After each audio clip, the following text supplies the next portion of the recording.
Good morning. I hope everything's great in your life today, and this is a beginning of a tremendous week for you. Are you a good listener? What do you think? If you talk with your husband or wife, would they say, "Man, I'm going to tell you, they are a great listener"? It's interesting. We spend a lot of time in concern about how well we speak to other people. We even take classes in school about being a good speaker and being able to present our ideas in an effective way to other people. But isn't it strange? Have you ever heard of anyone taking a course on listening? And yet, most of us struggle with being the kind of listener that we ought to be. And yet, one of the greatest needs in our world is someone to listen to us. Someone that really pays attention to what's going on in our thinking, in our lives, in our hearts. It's amazing that most people feel like nobody is listening. And yet, one of the most interesting challenges in the Bible, in James' first chapter, is I want everybody to be quick to hear, slow to speak, and slow to get angry. Because the anger of man does not work the righteousness of God.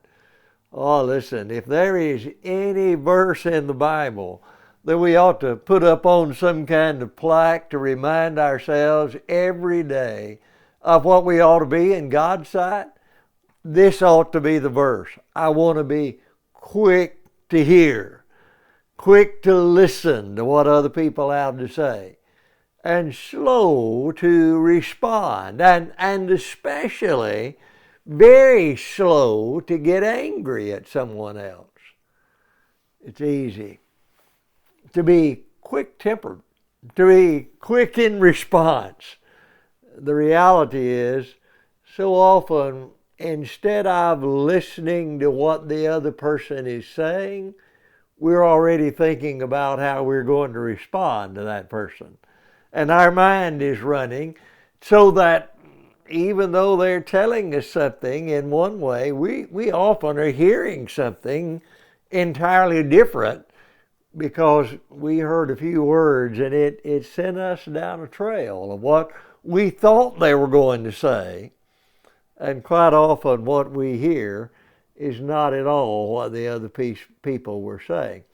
One of the things that I dislike about the messaging and typing out our notes to other people is that when you can't see the expression on another person's face, the reality is the very words may send us down one trail while the one writing those words was thinking something totally different.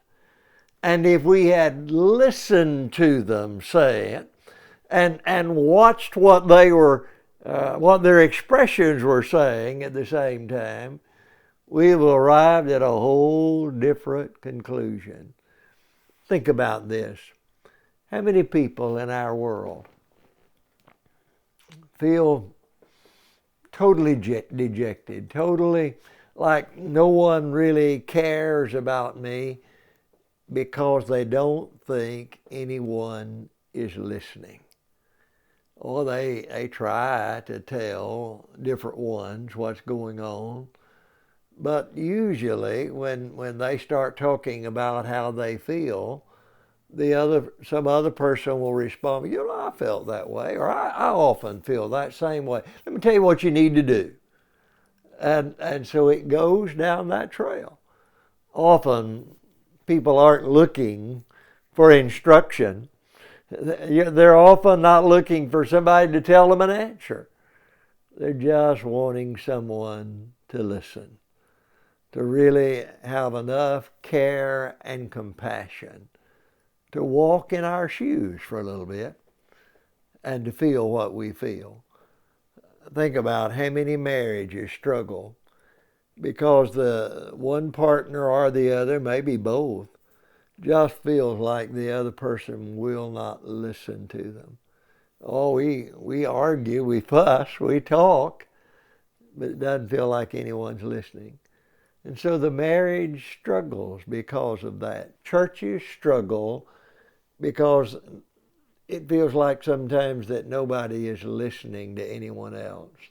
And because we're so ready to tell, it doesn't give the feeling that anyone really cares.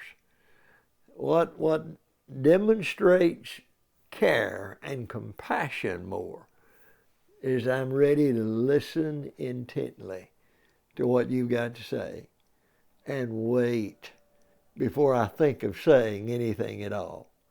May God help us to be quick to hear, slow to speak, slow to get angry.